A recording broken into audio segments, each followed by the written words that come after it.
From early on, we are told that a house is a great investment. We buy into the notion that a property is one of the most secure places to put your money into. It's certainly better than throwing away your money on rent, right? I used to think all of these things until I started examining these assumptions critically and running the numbers. And what I found has completely changed my perspective on a house as an asset. In this video, I'm going to share my insights by analyzing the four most common assumptions around home ownership. If you are new to the channel, my name is Santosh. I'm a designated chartered accountant, and on this channel, I cover all topics related to personal finance, productivity, and well-being. The first assumption is that owning a house is the best way to save. Let's start at the beginning. What is the purpose of saving money? We save money today so that we have money to spend in the future and hopefully more money than when we started. Does a house fit this definition of saving? Well, to buy a house, you put a deposit, get a mortgage for the remaining balance, and pay off the mortgage over 25 or 30 years. The initial deposit and paying off the mortgage is the savings part of this equation.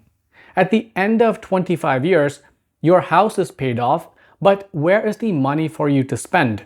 A house doesn't generate any money in the future. If your argument is that selling the house will unlock cash, that's true, but where will you stay after selling the house? You have to either buy another house or rent.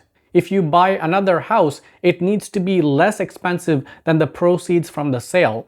This typically means downsizing, but a smaller house or condo may not be that much less expensive than the house you just sold. For argument's sake, let's assume you only need 50% of the proceeds to buy a new place. You are now left with 50% of the cash for retirement. Half your savings is inaccessible to you, and if you decide to rent, you need to know that the proceeds from the sale will last you through the remainder of your life. The first assumption is looking a little shaky now. The second assumption is that a house only goes up in value. You might make the argument that the value of your house would have increased significantly over the 25 years, and that this should make up for the returns being cut in half. Well, not quite. Using data from the Fed, the average sale price of houses sold in the US increased by 5.75% per year from 1963 to 2023. But going back even further, that rate drops to just 0.6% according to a study by Robert Shiller, a professor at Yale University. The study tracked housing prices from 1915 to 2015. Clearly, there have been some ups and downs over the span of 100 years.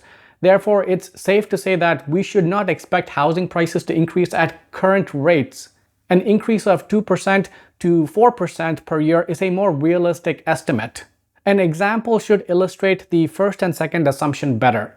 If you bought a house worth $500,000 today with a 20% deposit and a 25-year fixed-rate mortgage at around 2% interest for the remaining balance, your total cash outlay over the 25 years is just under $600,000. But these figures are a bit misleading. The total cash outlay doesn't consider expenses such as property tax, insurance, and maintenance. Property tax can be anywhere from 0.3% to almost 2.5% of the value of your house. The average cost of homeowners insurance is $146 per month. And every house will incur routine maintenance and repair costs such as plumbing and roof replacements. The rule of thumb is to save 1% of the home value per year towards maintenance. Over a 25-year period, these expenses can add up to a large amount and should be included to the overall cost of the house. Adding these costs to the total cash outlay of $600,000 brings the new total to over $1 million or approximately $3,500 per month. When the time arrives to sell the house, our assumption is that the house has appreciated in value. Assuming a 4% increase in value each year, which is quite generous by the way, the house should be worth just under $1.3 million after 25 years. But there are some hidden costs here as well. Selling a house means incurring costs such as realtor fees, staging, painting, etc. This can be as high as 6% of the total proceeds. Net of these costs, the proceeds from sale totals just over $1.2 million. When all is said and done, the actual profit made is approximately $162,000.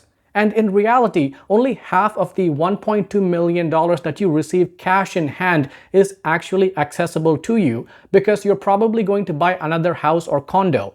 I don't know about you, but this return doesn't look like an efficient use of capital. So what's the alternative? This brings us to the third assumption, which is that renting is throwing away cash. Depending on where you live, you can probably rent the $500,000 house for around $3,000 per month.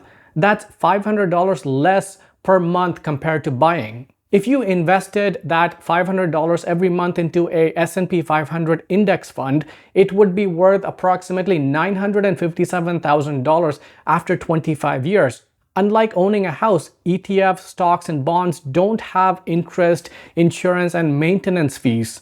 And the full amount is available to you after selling your ETFs compared to the $600,000 through the home ownership route. There are some brokerage fees when you sell your ETF, but they are quite small compared to the selling costs for a house. It seems like renting is not throwing away cash after all. The fourth assumption are two qualitative factors often cited. First is that if you own your house, no one can kick you out.